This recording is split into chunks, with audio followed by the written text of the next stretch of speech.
Hi, welcome to For the Culture. Today I'm interviewing somebody that I've been wanting on this show actually for quite a while.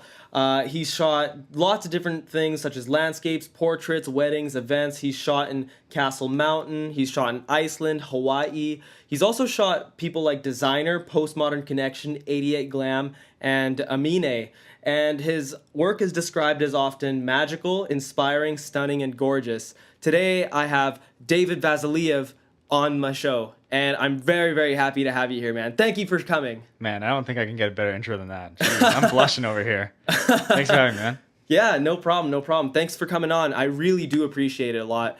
I got to know you through Justin Hill, who I have had on the podcast a few weeks ago at this point, and he's been great. He's a really good supporter of the show, and I really appreciate it a lot. And make sure to follow us on Spotify and everything to keep up with all the different interviews that I have going on. But anyway, yeah, thanks for joining us, man. Hey, no problem. Let's get it going. Definitely. So I wanted to ask you, first of all, how did you develop this style that you have? Because like all your fans are saying, yeah, it's got this very specific aesthetic going on to it that's like, it's kind of got like a Northwest type of edge to it, but you also have like this sort of like dreaminess that I haven't really seen in a lot of other people's photography before.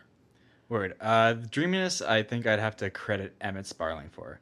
So he's a big Instagram guy that's how I found out about him.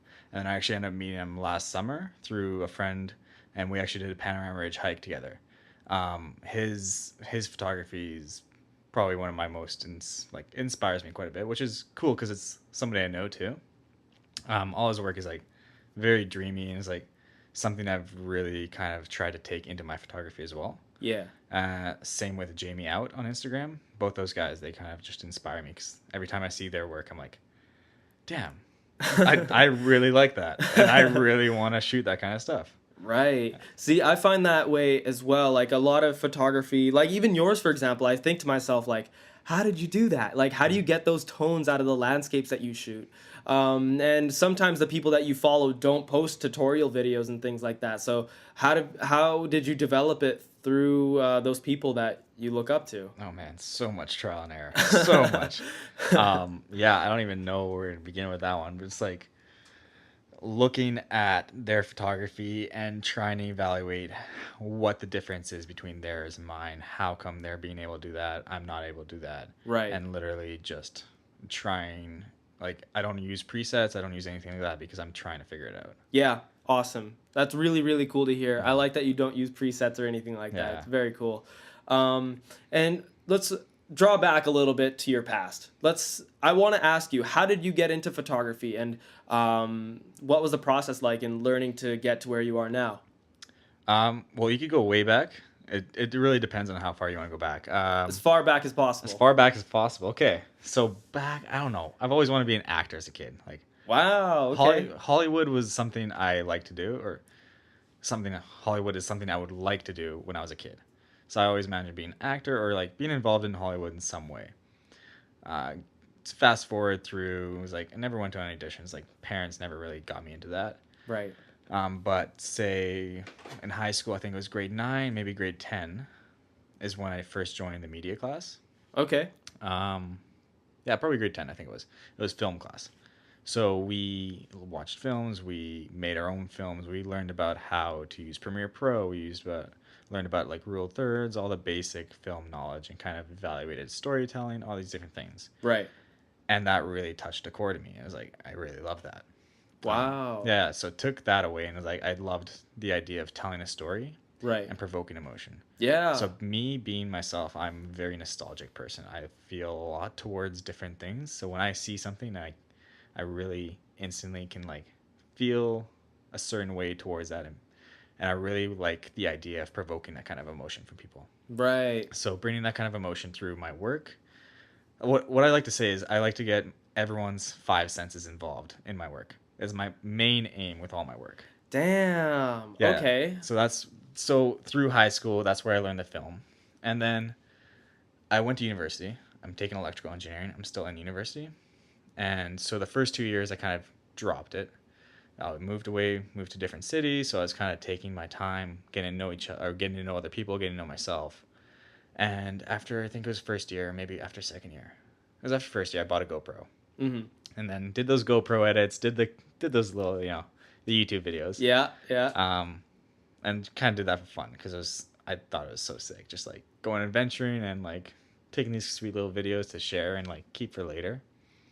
After second year, I got a co-op job in Coquitlam, Okay. and I was working and I was hiking, adventuring with my buddies, and I think it was June 2015 is when I bought my first camera. So not too long ago, like 3 years almost exactly, Yeah. is when I first bought a camera. And from there on out, I took everything I've learned from video and applied that to photo.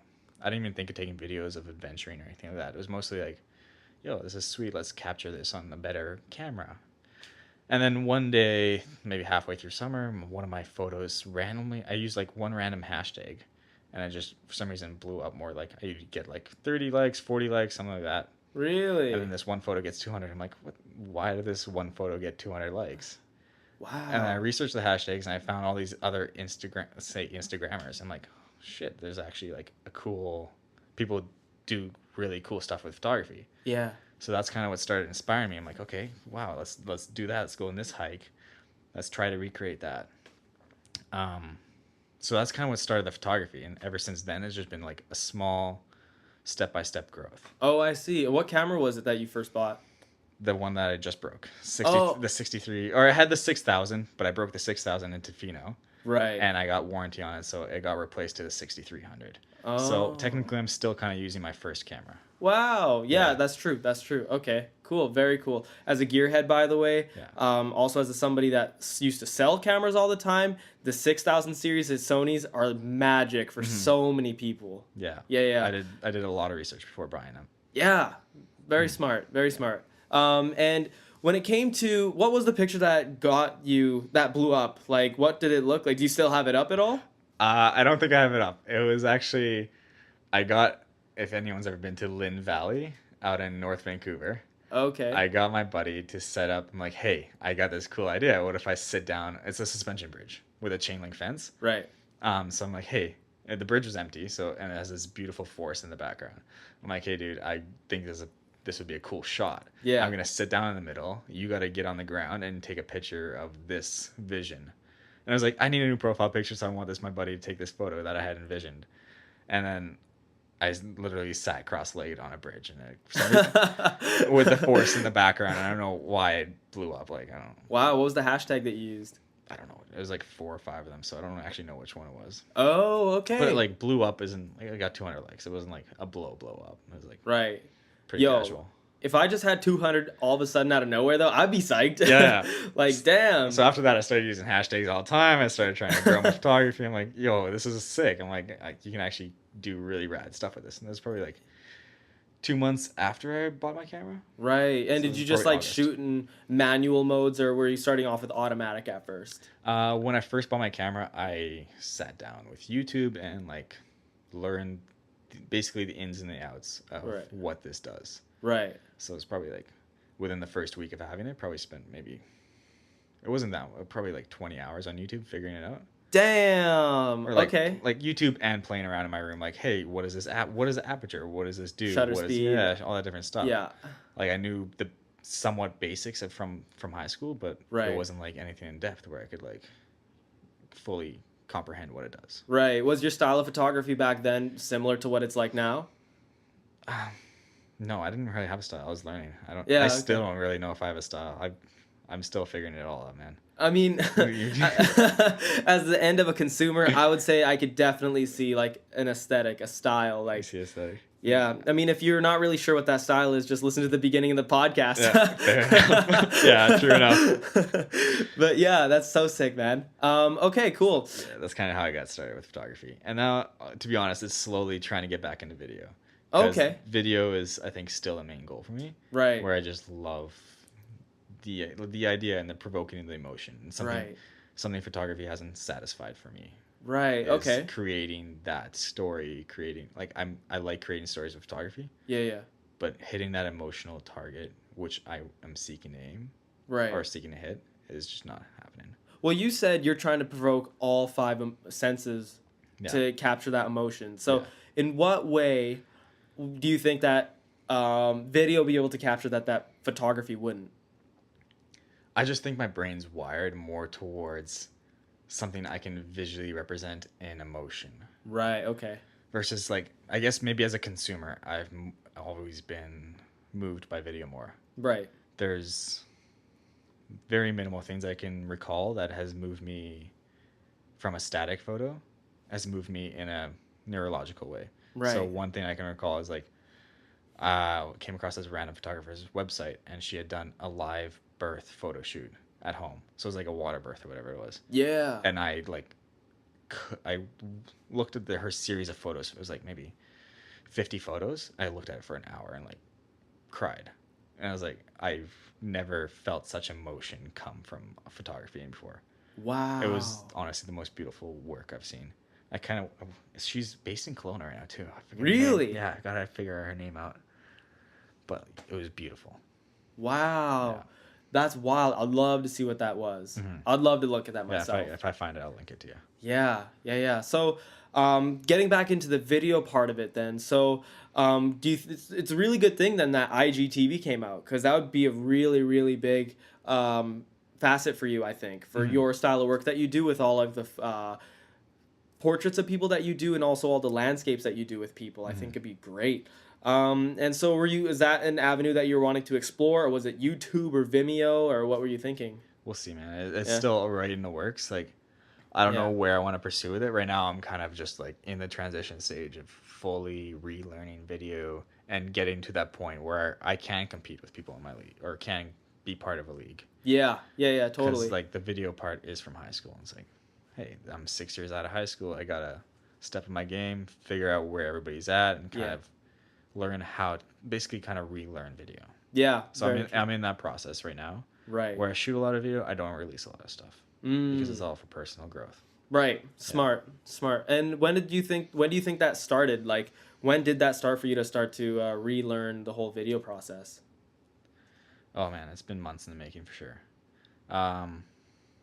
Yeah, probably about last year when I started shooting some videos, recap videos for like events or something like that. I tried to get little videos. Right. For a band called Postmodern Connection. I threw a couple videos for them. Kind of just like slowly, casually doing stuff like that. Very cool. Yeah. Okay. Awesome. Let's get okay. I want to dive a little bit more into the whole events and portrait shooting that you do for some people. So, as far as I can tell, you kind of more so focus on the landscapes, or at least more consistently. But so when it comes to you getting portraits done, how often do you do that? Are you commissioned to do that on like a pretty consistent basis, or do you find that you just sort of only do it for fun? Or Portrait sessions? Yeah, portrait sessions. Full on headshots, not too often, to be honest. Yeah. Commercial shoots, maybe for like clothing companies or something like that. Yeah. I wouldn't really consider that portrait, but like that'd be the most I do. It's not too often. I stick more towards the adventure, landscape, that kind of stuff. Do you find that it conveys much more of a strong emotion when you shoot with those types of things? It's just what I feel closest to me. Right. So it's easier for me to portray something in a certain light. While as portraits, I love to shoot portraits. I have a hard time finding the right people I want to shoot, and I have to find a story that I want to tell through it. Right. That makes sense. So I haven't really touched base with any kind of stories I want to tell through people, but maybe one day. That makes a lot of sense. And so how are you contacted to do then events with like 88 Glam and Amine and Designer and all those guys? I'm not contacted. I hustle my ass off to get there. I sneak into events. I sneak my way in there. I don't get paid for any of that. Really? Yeah. That's all for like personal growth. Wow. I'm still not really getting paid, to be honest. Oh, okay. Okay. Yeah. Because you seem like the type of league that I would pay to have your work I done, appreciate you that. know? I'm actually really surprised that you told me that you don't get paid. What the hell, dude? Yeah, I get paid very minimal amounts, and that's honestly I think that's because of myself. I don't see my work at a point where I think I want to pay for it yet. Really? Yeah, I think I'm still a little in the minors, to be honest. I think that's a really, actually a really profound way of looking at yourself. Because I might look at you, or like other people might look at your work on a pedestal, but you look at your own work not so much on a pedestal. You're sort of still looking to like grow from it, which is I think really cool. Yeah, I see it. I honestly see it so low compared to where I want it to be at. Damn, where do you Photography wise, and like I'm not even close. really? Yeah. Who do you look up to? Who do you compare yourself to when it comes to feeling like that? I'd say my three on Instagram. My top three right now would be Alex Stroll. He's obviously he's unreal. He's a legendary photographer. Right now, I really like Aaron Ball. I forget how to spell his name, but it's like probably Aaronnbhall, something like that. Okay. But his photography and his editing style is awesome. What do you like about those so much? Is it the composition? Is it the editing? His photos are just badass. I like, every time I'm scrolling, I'm like, stop and stare, and like that doesn't happen often. Really? It happens with like I said, Image, Jamie Out, Aaron Ball, like Alex Stroll. There's this guy out of the UK who just almost inspired me to move to the UK. Actually, Really? yeah. I really want to move to Europe because of the culture I see through his eyes. Yeah. And what he portrays. He has a weird Instagram name, so I can't even. It's like Madbulle or something like that. Mabdul, maybe. Okay. But his street style, and like I love street style stuff. So Yeah. I've never had a vision for it, but like I love, like it inspires me a lot to like just shoot. Yeah. Right. Those guys are really inspiring to me right now. Right. Cool. What do you think of Peter McKinnon? Honestly, his photography, not a fan. Really? Yeah, it's just like it's old school. Okay. It's like everyone has their own style, but I think like when he posts some stuff, like he posts some stuff, Matty Hapoy, whatever his name is, posts some stuff. I'm like, I just don't. I don't know. Doesn't inspire me at all.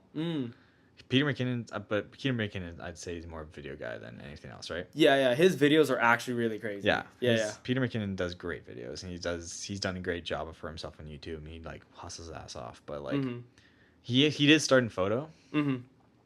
I know his history quite a bit because I always research these guys who are doing their thing. Right. I want to see where they come from. Right.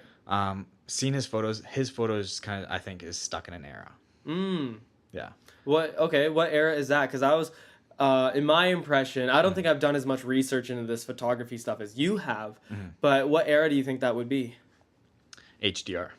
Oh yeah, HDR. Yeah. I don't know what years you want because I'm relatively new. So take my opinion with like a very big grain of salt.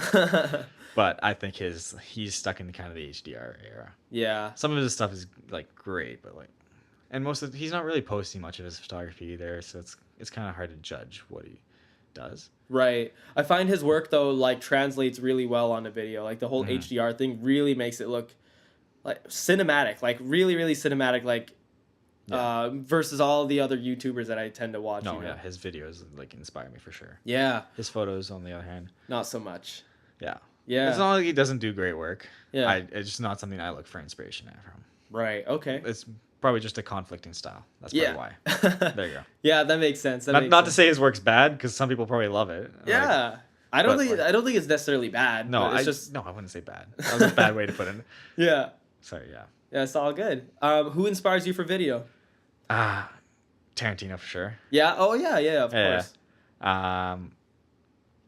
Yeah, his Reservoir Dogs really inspired me for story. Like, I love Reservoir Dogs. Django Unchained. Yeah. Django Unchained is probably one of my favorite movies. I've been trying to watch that movie so long. I'm really, really bad at watching. You haven't movies. seen it? No, I try to find 3 hours of my time to give up, but I can't. Oh my god. Like, I'm bad for movie watching. Like, I haven't seen a lot of old school movies. Like, I still haven't finished Pulp Fiction, but like. Oh, dude. You've seen Pulp Fiction, though? I have seen Pulp Fiction. I've got there's like half an hour left for me. I'm like, frick, I need to sit down. Half an hour, dude. I gotta rewatch it. Yeah. But like, I've been recently. There's this new friend in my life who's been influencing me a lot to watch these old movies, and she does great. She's like, has this childlike stoke about her, and kind of been like inspiring me to rewatch all these different things and watch movies from a new perspective, and like, so she's really shown me kind of made me take the time to sit down and actually watch all these movies. Okay. Yeah. Good. And I'm so embarrassed to say I don't want to talk about the list of movies I haven't seen because it's embarrassing. Dude, I'm on that list. I'm so embarrassed by all the movies that I haven't seen yet either. Yeah. Like I haven't even seen Black Panther yet. Okay, but that's like a new school movie. Like, Yeah, but like everybody's been talking about it, man. honestly, not a fan either. You didn't like that I one? didn't think it was worth the hype. Okay. Yeah. I don't know. I haven't seen But it. then So I again, I'm can't not say. a superhero movie fanatic either. Yeah, me neither. That's Honestly, I haven't seen any like the Avengers movies. I haven't seen any of Yeah. that stuff, and I'm fine with that. I really Yeah, don't so care. you probably won't watch Black Panther. No, probably not. No. No. But Django Unchained, I've been trying to Yo, watch. Django, you gotta watch. Inglorious Bastards was an insane That's movie. a good movie, yeah. You know, my mom, my mom was just like, she was like seeing the scenery. She's like, oh, this is a really nice movie. You know, like Yeah. it looks really pretty. And then, you know, the next scene, the guy's scalp is getting cut Yeah, off. Same kind of thing happened with Pulp Fiction when I was watching it in the living room and my mom walks in and it was like that they chained the guy up in the leather suit. I forget what and then she walked in on that. So it's like, all right. It's like, David, what are you watching? Sorry, Mom. Mom, it's Tarantino. Respect the art. That's hilarious. Yeah. Damn. Okay. Tarantino. Oh, by the way, before we get into my next question, have you seen Grand Budapest Hotel? Honestly, I haven't finished that one either. Oh, but you've seen it though. I've seen like half of it. Okay, what did you think of the visual style on that?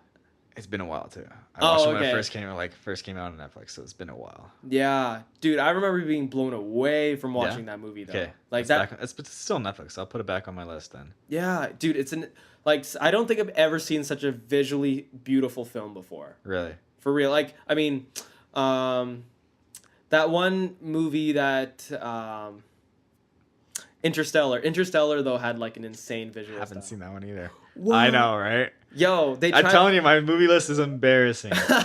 Okay, for visuals then you just promise me that you'll see those two I will watch. movies, okay? I will watch one of those tonight, 100%. Sick, because I'll Second one will be tomorrow night. Dope. Okay, you have to tell me what it's like, Okay. because in Interstellar they turn the fourth dimension into a visual So I've heard representation. so many times. Yeah, Then there's that visual. What about The Revenant? haven't seen that. Okay, so it's like we've seen the opposite movies. You gotta get on my movie list. I gotta get on yours. Okay, I'll put on the wait. Oh, I have seen The Revenant Yeah, with Leo? Leonardo DiCaprio. Yeah, the bear, I Leo? have seen that. Yeah. Yeah. I just forgot, dude.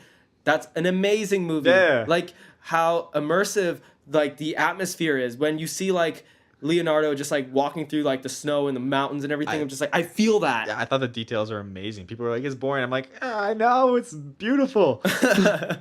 Nah, we respect that. Yeah. We respect that. It just made me connected to like nature. I guess I don't know. Yeah. It felt a certain way. Made Yeah. me feel that way, some type of way. That's a good way of putting it. Yeah. So Quentin Tarantino inspires you. As cliche as it is, Casey Neistat. To be honest. Oh, dude, I love Casey Neistat. I mean, But, like the only reason he inspires me is because he is so careless, but he cares. Like his scenes like are so carefree that it inspires me to like not judge my own stuff so hard. I'm like, hey, this is just shoot the story. yeah, Just shoot it. yeah. Who cares? It's Get the point across and that's it. it's the definition of organized chaos. Yeah. Right. It's literally like just grab a camcorder and go for it. Yeah. And that's what I love that about him. Oh, I know, and he's really like honed it into my brain. Like, gear does not matter. Mm-hmm. Like, as long as you have the means to like get it out there, just fucking do it. I Yeah. love that. Yeah. So sick. Agreed. Yeah. And have you seen MKBHD's studio tour of Casey's apartment? Yes. Yeah. I probably one of my absolute top 3 favorite videos on YouTube, Yeah. hands down. MKBH, whatever you say. MKBHD. His B-roll yeah. stuff is beautiful. Yeah. It is, and he's got now a crew to help him film everything, and it's just like so beautiful. Shooting Like, everything on a red. yeah, So overkill. for YouTube, shoots Yeah. an 8K cinema camera for YouTube. Yeah. Yeah, amazing. Man, it shows you what kind of money you get off YouTube. It's Kind of makes you wish you were on there sooner. makes Hey. me want to throw up. Dude, it's wild. Yeah. Just Then, hearing the stories of like what my friends make off Instagram. It's like, what the what? yeah, Damn. All just through sponsors and stuff. yeah. Damn. They're not living too bad. I'm surprised that you don't like get money off of the work that you do, man. Occasionally, like it's not a lot. Like I Yeah. think my biggest contract would be a wedding contract, and then Mm-hmm. like I don't know. I think I just don't value my work that high yet. Mm. It's going back to that where it's like, or I'm not pushing hard enough. Right. Yeah, Yeah, We'll yeah, see. I think yeah. I'm still in the process of kind of respecting myself in the art. Yeah. Yeah. Well, that's good because being at that sort of like meditative, sort of like growth period type Mm. state gets you eventually further in what you're trying to do anyway, right? 100%. Yeah. You sort of build a stronger foundation for a bigger house on a like a figurative level, right? Yeah. So, Yeah. Well, it's yeah. like learning how if I want to make it a full time thing. Yeah. Yeah, I got to think about my health insurance, my car payments, my food, my rent, my everything, like trips, everything comes down to this. I don't have any benefits if you're working for yourself. You don't have any of that kind of stuff. So when you work for yourself, you really got to respect yourself and the fact that like, hey, I'm paying for life. This is not just me pushing a button. I've taken my years to learn what looks good, which lighting looks good, how to portray what you want, what emotion you want in this photograph. Learn to style it the way I want it to. But at the same time, I still got to pay for all my car insurance, my gas bills, all this different stuff. So that's why it's crazy when like you think about it. Like photography has to be expensive, video has to Yeah. be expensive. You don't Yeah. have the benefits. Yeah. 100% because it's unfortunate, but like you have to really put yourself through the grindstone when you're Mhm. doing your own entrepreneurial sort of venture, especially with photography, Mhm. especially with videography. And that's why a lot of people do keep full time jobs. It's like it takes the pressure off of doing gigs you don't want to do. Mm-hmm. Like that's why I work full time at Lululemon. Like I'd rather instead of working full time at photography and like grinding myself, doing shoots I don't want to do, just to get them paycheck, editing like just throwing presets on it just to get it done, fixing whatever I need to fix, and then like delivering it to the client. I'd rather take a shoot, be super invested in the shoot, get it done properly, and still be able to pay the bills with my Lulu money, Yeah. right? Yeah. And Exactly. this is my fun money. This is all going back into photography or my student loans or whatever else, right? Right. Right. And then yeah, that's awesome. You sound like you have a really strong sense of self and you have your priorities in check when with you explaining it like that. Mhm. I really respect that by the way because I do know a lot of people that just get into photography. They take a couple of pictures for about 6 months and then they change their Instagram handle to photographer. Then they Mhm. say I'll shoot your photo and composition will be all out of whack and everything. And they just don't have the self-awareness to know that they could still do better. Yeah, Which, yeah. you know, Well, I've seen homies who's kind of like they just start taking all these gigs and they're not growing. Their gigs aren't like their stuff's not getting better. mhm. I'm like I never want to be stagnant. I like as I told you before, I'm like I'm never gonna be satisfied is where I'm at. Mhm. It's Yeah. it's always gonna be a constant internal struggle. I think Yeah. it's probably gonna drive me to the grave one day, but like, it is what it is. Hey man, that's I think the true mark of an artist, man. Yeah. Just being able to enjoy it for free and just still keep at it. Mhm. That's when you know you're like dedicated. And I respect that, man. That's awesome. Appreciate it. Yeah, yeah, dope. And so I sort of wanted to get into the wedding stuff as well. Weddings I find are like very intimidating gigs. I personally would never take the opportunity to shoot a wedding because I think it'd be just way too high pressure for me. I'd be so scared, and I'd be way too scared to ruin somebody's Yeah. special day. So when you do that, do you have a team with you, or are you working under somebody else's wing, or how's Okay, that? so wedding photography and videography is not like something I usually do. Okay. I've done one photography and I've done one video. Right. Okay. I'm actually in the process of working on the video right now. Oh. Okay. So I just shot it. But the photography, it was for a homie's friend who was getting married, and they contacted me. I'm like, yeah, I'd love. At that point, I'd felt comfortable enough with the camera that I'd accept a gig like that. Yeah. But never never by myself. I Right. would always bring a second shooter because there's no way I'd want to shoot a wedding by myself. Yeah. I just think there's just too many things that could go wrong. Yeah. I had two cameras and that other person had one camera, so I was like, there's no way I'm not shooting with another person. Mhm. Yeah, I don't like it either. Not gonna lie. It's fun at the time. Like, it's just not the style I go for. It just doesn't. As I said, it's not something that speaks to my emotions. Something that I can when something speaks to my emotions, I feel like I can make it speak to someone else's emotions. Mm-hmm, I can mm-hmm. make someone inspired. So somebody who loves portraits and like loves weddings, I can look at someone like Joel's View and like look at his photos and be like, oh wow, or Benjamin Hash off Instagram. Yeah. He's like, I look at his stuff, I'm like, oh man, that makes me want to get married. I'm like, I want to get married just so I have Benjamin Hash at my wedding.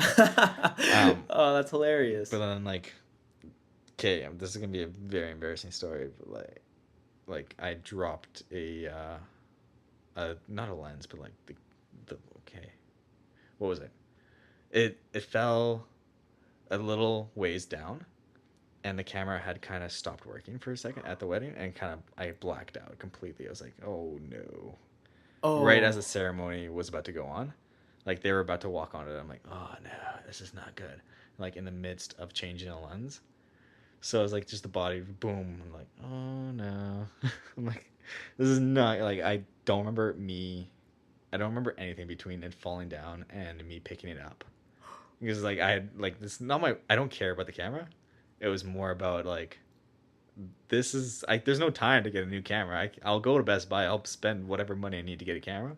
There's just no time. The ceremony is about to happen. So like, that was stressful. Wow. Yeah. And so this was the video. I was doing it by myself too with one camera. So it was like video. It was my first video, and like I wasn't sure what to do. Yeah. It was a very new experience. I had contacted Nick Collar. He'd given me a bunch of tips, and like, so I was shooting off the tips. But like, seeing that experience is like, it's not something that touches my emotions. Yeah. Enough to like for me to be passionate about. Yeah. The money's 100%. good, but like, it's not something I want to spend my time doing. No. I think your best value is placed in other places. Mm-hmm.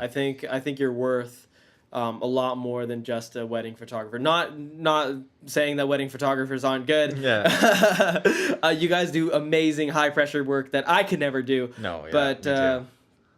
but honestly, David, though, like your worth is like in so many different places. I think portraits and landscapes. You're very versatile as a photographer, as far as I have seen with your work that you do. So I think that when you're ready, I think you'll know, and you'll be able to like. I'm honestly certain that you'll be able to find something that you are going to be very consistently able to bring in the cash. Dude, appreciate the support. Yeah, of course. That's friggin' amazing. Yeah.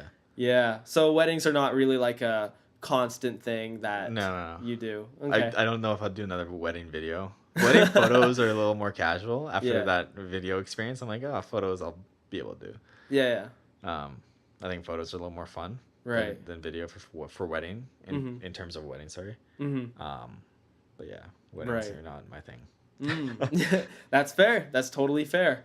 I also wanted to get into, what do you think about watermarks? Because you don't clearly have any on your photos, right? No, I don't. Yeah. I only ever gave watermarks towards my event photography. Mm. And I don't even know why I did that. I think it's just everyone else was doing this. I'm like, oh, let's throw a watermark on there. Yeah. Maybe I thought somebody like find business or someone would contact me for business, but like never really happened. So Nah. I personally find that watermarks are just sort of like, they kind of show and it kind of makes the photo look a little more amateurish, especially when it's a portrait. Nobody's just gonna steal a portrait like that, you know? it does happen, but like I think I don't know. Yeah, it's outdated. Maybe I don't know.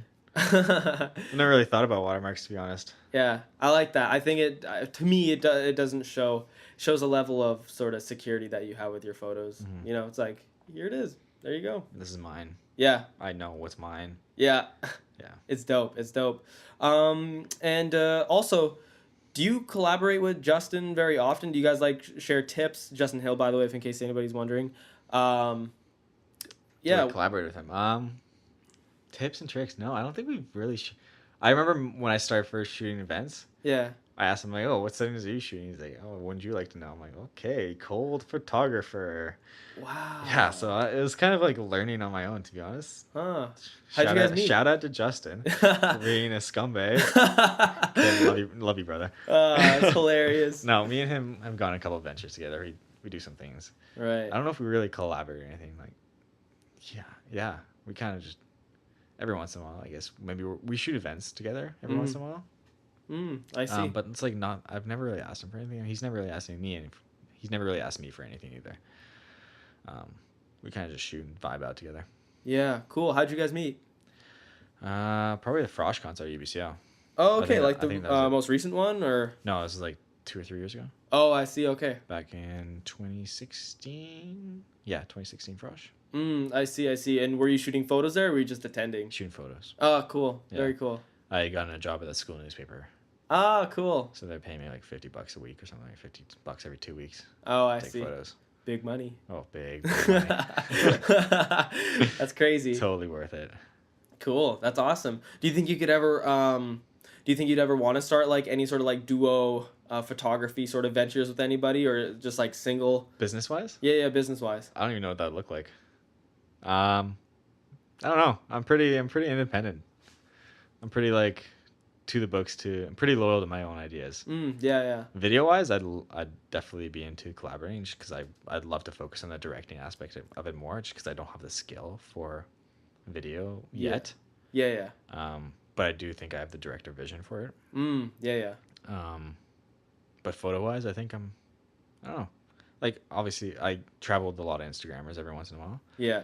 so I have a big community. I'm part of like the big influencer community in the PNW. Really? Where all these guys have like 300K plus, or like everyone's like 50K plus. Somehow I just worked my way in there. How did you I'm do that? It's just being friendly, like being, I don't know, not being an asshole. Just like no one wants to be friends with an asshole, I guess. Yeah, The way I got into it was actually it was a friend's birthday. Mm-hmm. We're having drinks at Craft downtown Science World yeah. out in Vancouver, and she was friends with Joel Shadd. Joel Shadd was popping at the time. He was like one of the photographers on Instagram that was really popping in Vancouver. Right. And she was friends, and he lived like above Craft, so he came down for a drink, and we were just chatting. And I was like, "Hey, well, like, are you going on a trip soon? Like, would you want to do a trip?" Because this is probably like 3 months after that one photo blew up, Yeah. or maybe no, this was like 6 months. It was like around January, February, Right. 2016. I'm like, "Hey, can we do a trip or something?" Because he was doing super cool stuff on Instagram. I'm like, "Hey, like, I want to join you." Yeah, yeah. He's like, "Well, my car just broke down, and I really want to go to Banff next week." I'm like, "Let's do it." So literally got his number, got his stuff. We got the trip together. I've known him for maybe an hour.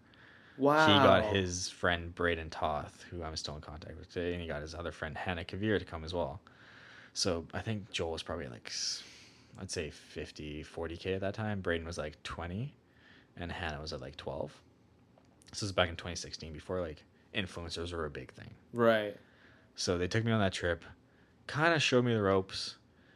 I mostly just sat back and watched a lot. I had my camera, I was like doing shots, but like I was really mostly evaluating what they were doing. I was like trying to figure out, okay, what's their thing? Ask questions here and there. And so they kind of taught me a little bit about the Instagram world, the influencers, how they're making money, how they're doing these different things, how they're making the trips. Sorry. Oh, we're talking about how I got in the influencer world. So that's kind of how the trip happened. So I knew Braden Toth, and so he went to the church I went to at home. And so a couple of years down the road, met more friends through Braden Toth, met some other friends. You just kind of like connect through Instagram. And just like DMs and like, yo, what's up? Let's go shoot. I'm in the area. Oh, we're going this hike. It's mostly PNW influencers, like hiking influencers, not like bloggers. Right. Okay. Yeah. Very cool. So you just basically find through people that you know more people that sort of do very similar work to what you do. Yeah, because everyone in that community is just basically friends with each other. Yeah. That's all. Like we all just kind of, or not we all, they all hang out with each other. So it's kind of like you get in and you're like, you're just chilling. Yeah. Dope. You treat him like a normal human being, unlike being a fangirl or something. Oh, of course. Yeah, obviously. Yeah, no, of course. That's wild, man. That's really cool. I do hope to see you get up to that point that those guys are at, you know? Sweet, yeah. Yeah. Well, I have like companies that contacted me for like sponsored posts. I always respond. I'm like, hey, I'm not an influencer. I'm a photographer. I don't want to be an influencer. I'm not really aiming for that. It'd be nice. Free trips are nice. Yeah. Free stuff's nice, and like getting paid to post something on Instagram is nice, but like, it's not what I'm aiming to be. Really? What are you aiming to be? Movie director. Honestly, wow. like, yeah, just like doing my own thing. Like, I'm not controlled by. My Instagram's gonna be a resume. It's not gonna be anything more than that.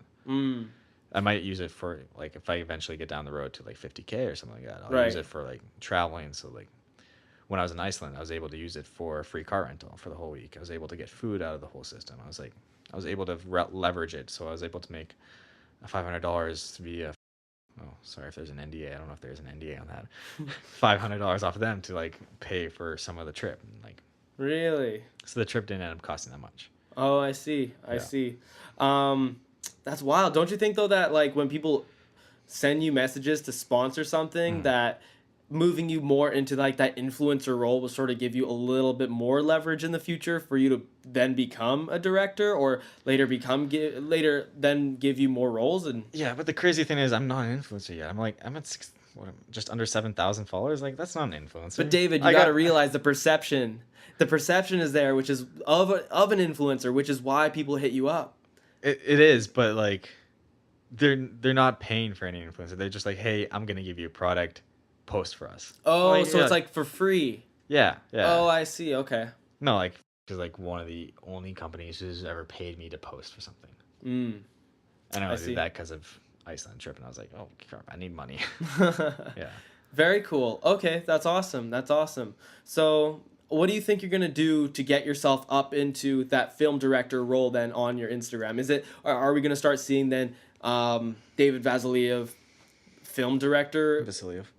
Oh, sorry. No worries. Is no. your Instagram gonna change then at some point? Honestly, you think? I don't know. It's a work in progress. Yeah. Film director, I'm in no rush. Like, it's not a thing I'm rushing towards. Right. It's more of this day by day process where it's like I'm just trying to grow better as media person, I guess. I don't know. Like, I just want to create art and like create emotion.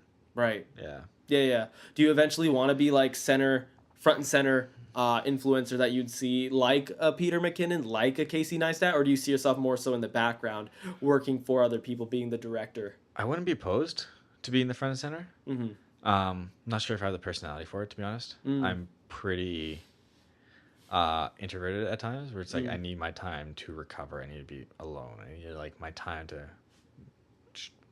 build back that energy. Yeah. That's fair. But I think creating a movie that's a full length feature, and like, I think that's one of the coolest things. I don't even care if it makes it into anything. Like, I don't care if it plays anywhere. I just want to play one theater where it's like just an hour and a half, 2 hour movie. It's like just something I'm proud of. Yeah. I don't care if it makes anywhere. Like, maybe I'll have a full-time job my whole life and like be an engineer or something. Like, but Who knows? I just want to make one feature film. Yeah. One feature film where I'm a director. I mean, as far as I can tell, you're a fairly smart guy. I think, honestly, you'll find your way up there if you really want to. I'm in no rush. I'm not really worried about it. I think the path, like, there's never going to be a clear path. Life's always going to throw you curveballs. And so, like, I'm so malleable. Meow. Meow. I'm so malleable. You know, just like, I'm so flexible with how life is, where life is going to take me. Yeah. So I'm like, I'm okay with moving away. I'm okay with moving there. I'm okay with having a job. I'm okay with having no job. I'm like, I reached that point where I think I know that no matter what I do, I will be successful to a certain point where I'll be able to survive and be able to live a life I'm happy with. Yeah. I think so. Definitely. I think looking at myself, I have the dedication. I have the work ethic. I think I know social norms a lot. So I don't know. I think I'm good. I think I'm good in life. But who knows? Life can throw another curveball and be like, hey, you're dipping down. You're going bankrupt, and who knows what's going to happen in life, right? Who knows, man? Life could be like a really fucking weird thing, man. Life's like a box of chocolates. Yeah, you don't know what you're ever going to get. No. Yeah. That's wild, though. That's crazy. Let me see. I tackled basically your portraits, your events photography. Oh, actually, who do you think was the most fun person to take photos of live? Concert-wise? Yeah, concert-wise. Ooh, who have I taken photos of? Odie, I really liked because he was down to earth. Yeah. Odie's a really good artist who's like super. I don't want to give him a label, but I'd say like a Kid Cudi mixed with a Frank Ocean. Oh, very cool. But he's Odie. Odie's Odie. And his homie Jacob. Yeah. They're these university students out of California, and they just like they had exams during recess, the concert, and they're like, screw it, we're touring with Amine. But like, I don't blame him. yeah. His music was fun, and like I don't know, maybe it was the lighting, maybe it was the mood. It was like raining with the lights coming down, so it was like super night. Like I just loved the photos I got from him. Yeah. I honestly really liked design as well. He had so much emotion. Yeah.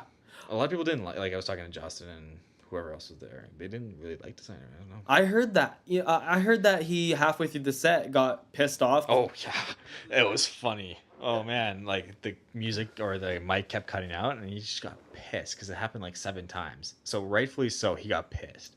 He stormed off stage, and his like bouncer and management were like talking to him, like, "Hey, you can't do this. You gotta go back up." And he's like, it was being backstage, like, holy crap, what's gonna happen? But then he comes back, he's like, all right, guys. After like 5 minutes, he's like, all right, peace, love, let's go, let's turn back up. But like rightfully so, I'd be pissed if I was him. Huh. You're out there trying to get the crowd hyped up, and like your music is completely going silent for a solid 1 to 2 seconds when you're in the hype of a song. Yeah. I was pissed for him. Yeah. Mm. That's a lot of time when you're at a concert. Mm-hmm. Yeah. Well, just like this random cutter, you're like, how are you supposed to vibe out and like party up? Mm-hmm. Mm-hmm. Damn, dude, that's crazy. And how was Amine live? Really good. Yeah. He only let us up for our 2 songs, so we were backstage for the rest of it. But like, he was fun live. Yeah. He did a cover of No Scrubs, which I really digged. Yeah, No Scrub cover by Amine was good. Dope. That's wild. And did you talk to him very much? No. He's too big. Yeah. The only guys I've really ever talked to is like Odie. Yeah. I don't know. 88 Glam I talked to for a little bit, but not like much. Right. That's cool. Mm-hmm. That's awesome. My brother loves 88 Glam. I'll tell him that you spoke to him. That's super killer. Say what's up. How you doing, man? Talked a little bit about it. Was their first concert, so I was talking a little bit of that, and that's it. Yeah. Those guys are like blowing up, man. Yeah. Those guys are doing like really cool things. Yeah. It'd be really cool if I had them on the show though. But I don't know if I'll be able to pull that off. Yeah, good luck with that. Yeah. For sure. Yeah, you can only dream. Yeah. You can make those dreams a reality one day. I'll try. Yeah. I'll definitely try. I'll see what I can do. Yeah. But we'll see though. We'll see. Let me see. I think I've covered all the ground that I wanted to cover. You want to talk about broken camera? I know you really want to talk about that. Yeah. Okay. Yeah. Tell me. So, how did you break your camera? So, I broke my camera about 2 weeks ago. No, it was a week ago, actually. Maybe it was 2 weeks ago. It doesn't matter. Anyways, so similar situation to the wedding. I completely dropped it off a tripod, and it was sunrise. We were in Banff shooting Moraine Lake for sunrise. Yeah. Super classic spot for sunrise. Definitely go there. Yeah. I was like 5:30 in the morning, moving my camera, trying to get like a good angle for a nice long exposure. And then I pick up the tripod, and then boom, camera starts tumbling down this cliff. I'm probably about 1.5 stories, 2 stories high on this cliff, and it just starts tumbling down. I'm watching it tumble. I'm like, it's gonna stop. It's gonna stop. This doesn't happen to me. It's like, it's gonna stop. And then boom, boom, boom, bloop, in the lake. And I'm like looking at it. I'm like, I didn't even react. I was just like looking at it. And I laughed. I was like, of course, of course it happens. But I'm like, okay, at least it's at Moraine Lake. This is a beautiful place. So I like slowly start walking down. My buddy runs after. Like he was more freaked out to grab the camera out of the water and try to save it more than I was. I was like, it's done. Yeah. But like it speaking on that, is like it didn't make me lose any kind of positivity or anything. It was like, it's a tool. Yeah, exactly. At the end of the day, I'm like, I don't care. It's like, it's something that helps me put a point across, or helps me vent my emotions or something like that. It's like, it doesn't hurt me that bad. And knowing how I save money, it's like I set myself up where I'm like, I'm not going to be losing a lot when I buy a new camera. Mm-hmm. I don't go out too much. I don't really spend money at bars or anything like that. So it's like, I know how to use my money. But so like, I looked at it, I'm like, it's a camera. Yeah. At the end of the day, what's the point of putting the whole crew? It was like a crew of 10 of us that day. Like, what's the point of being a salty little guy, salty little boy about a camera when like everyone else is gonna be like feeling bad for you? Like, started cracking jokes about it right away. I'm like, hey, let's make some memes out of this. Let's make a video of me getting pissed that this is not a good enough sunrise and just throwing it in the middle of the lake. I'm like, and everyone was feeling a little awkward for like the first half hour, and I'm like, guys, just crack jokes. I really don't care. Yeah. And then the rest of the weekend just kind of spent it in Banff and like wandered around still. Yeah. Yeah. I love that. Honestly, that's sick. Because honestly, it's just gear. Yeah. It's not like it really matters. It's not like you can't just buy a new one or anything. Yeah. So no, that's dope. I definitely will be a little more careful with I even triple check that tripod because I've had issues with it in the past. I was like, Yeah. I don't know what happened, why it wasn't on there. Right. I will be a little more careful because money is money. It's just like I don't see a point of getting upset about that kind of stuff. Yeah. And then, but also, I don't know if you'd be wanting to spend, I don't know if you'd be wanting to buy a new 6500 every week, 6 right? months. Yeah. It's like gotta be a little more careful, but yeah. And at the end of the day, I'm like not too taken aback. Yeah, that's fair, man. That's sick. Well, rest in peace, 6300. Shout out. I never gave it a name. I should probably still name it. Yeah. Give it a proper burial or something. Do you have a shrine for all your dead gear, if you have any? No, that's actually my first piece of dead gear.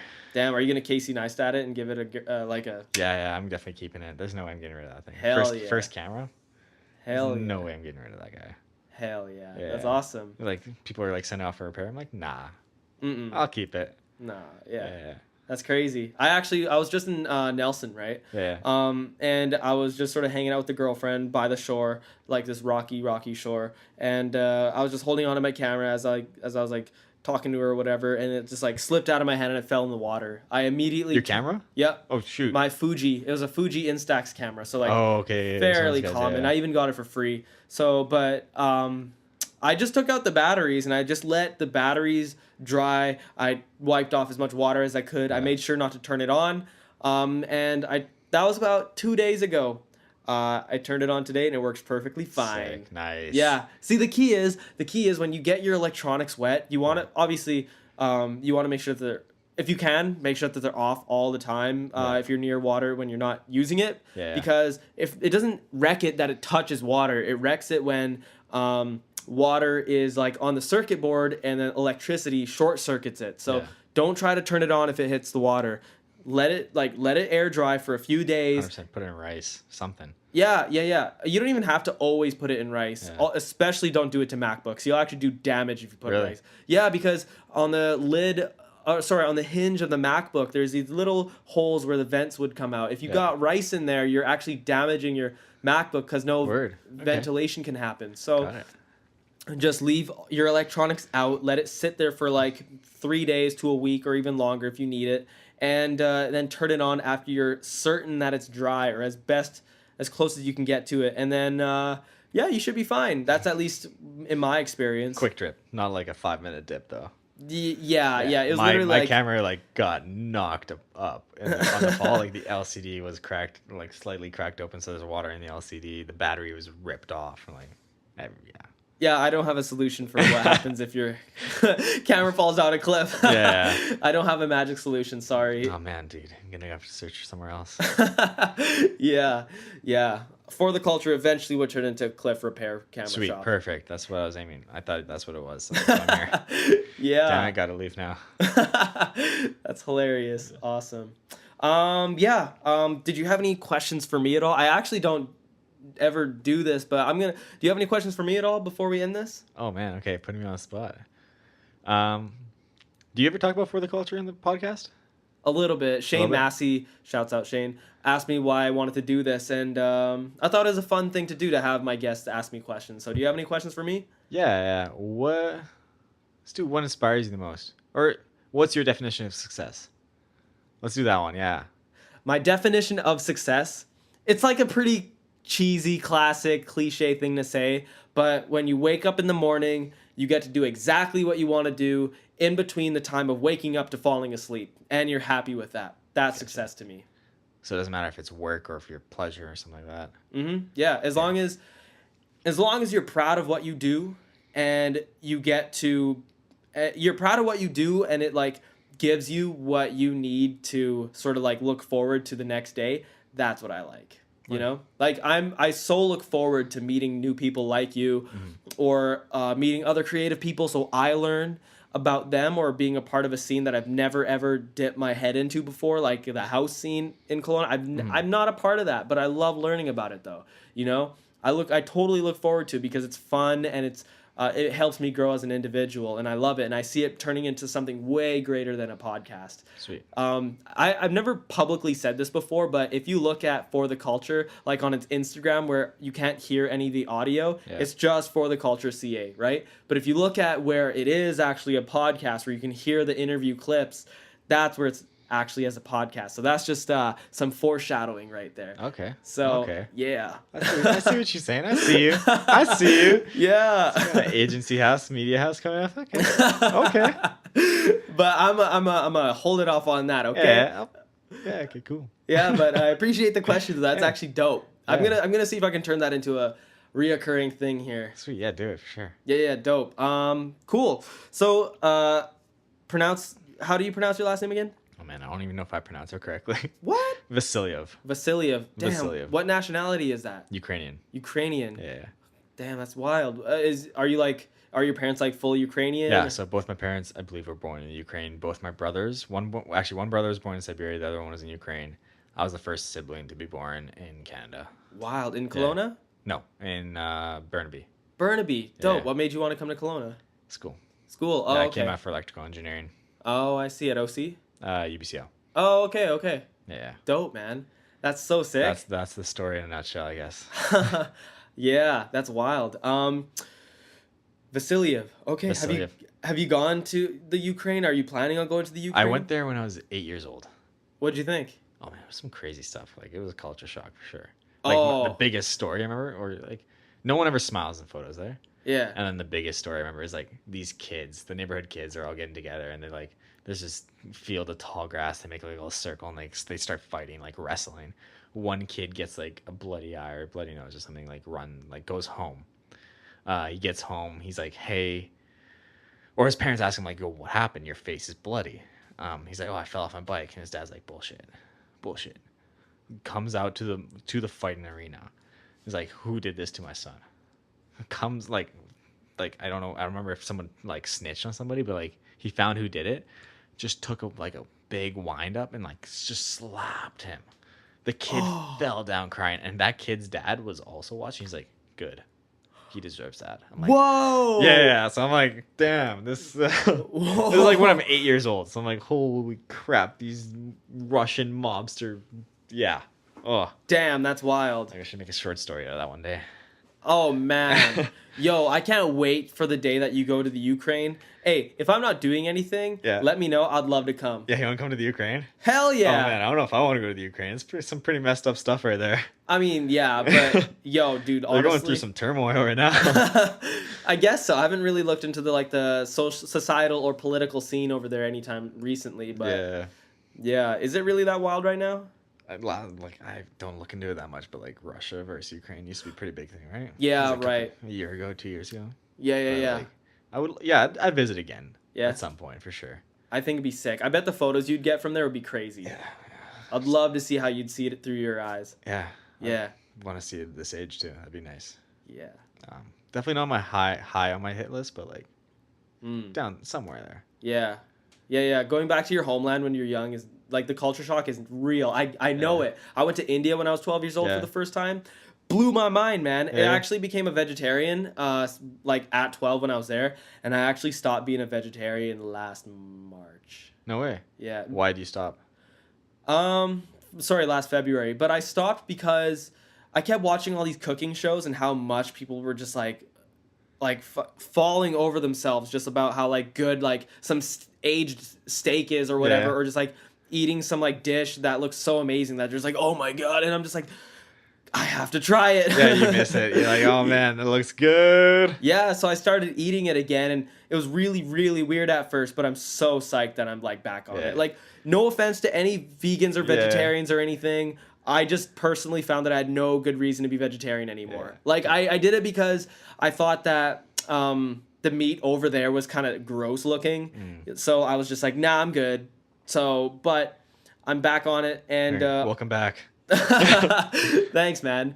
Like, I can't even imagine, like, oh man, dating a vegan would be hard. It's not that hard, actually. No? Is your girlfriend a vegan? No, my ex-girlfriend was vegan, actually. She was a wizard, man. Like, she would be able to take like tofu and bread it properly, and she was able to like actually turn it into like chicken nugget. Like I couldn't tell the difference. It was so insane. That's dope when you're at home. Yeah. But when you go out, you're like, Oh, man, you're so restricted. You're like, you want a salad, but I want that. You're right. Yeah. Yo, I want a pizza. You're like, you can't split this pizza. What? Yeah, I know.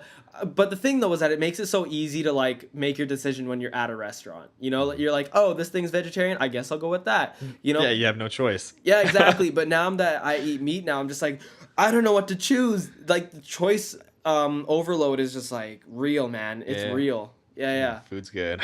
Yeah, it is so good. Like honestly, my favorite dish I've discovered this year is the Szechuan chicken lettuce wraps from Cactus Club on shredded lettuce. All right. Oh my god, dude! All right. If you want to be my I'll check it best out. friend, then like, yo, hit me up with that shit. Szechuan. All right. Szechuan lettuce wraps. Yeah. You know what I've hit? Crafty out in Kelowna on Lawrence. Okay. Go for their hip hop brunch.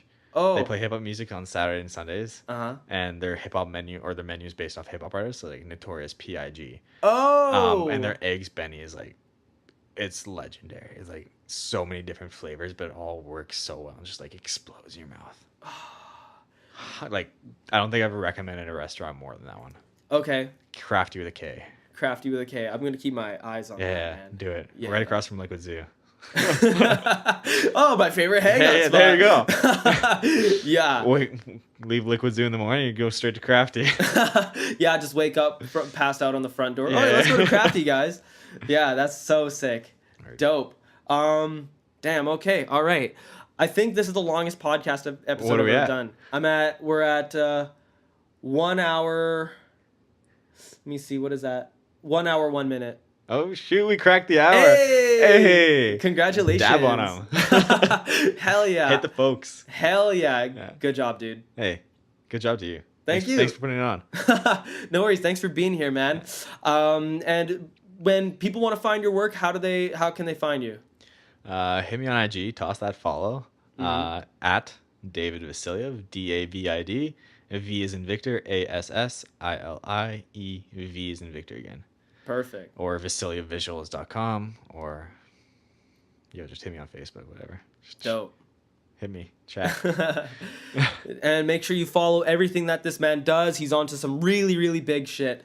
It's awesome. I'm really, really looking forward to where he's going with his film stuff, where all of his travel stuff is going, and all that. And I'm Deepak Batty, your host for the Culture. Make sure to follow us on Spotify, Apple's iTunes podcast app, Overcast. I'm going to be going on a tune-in as well.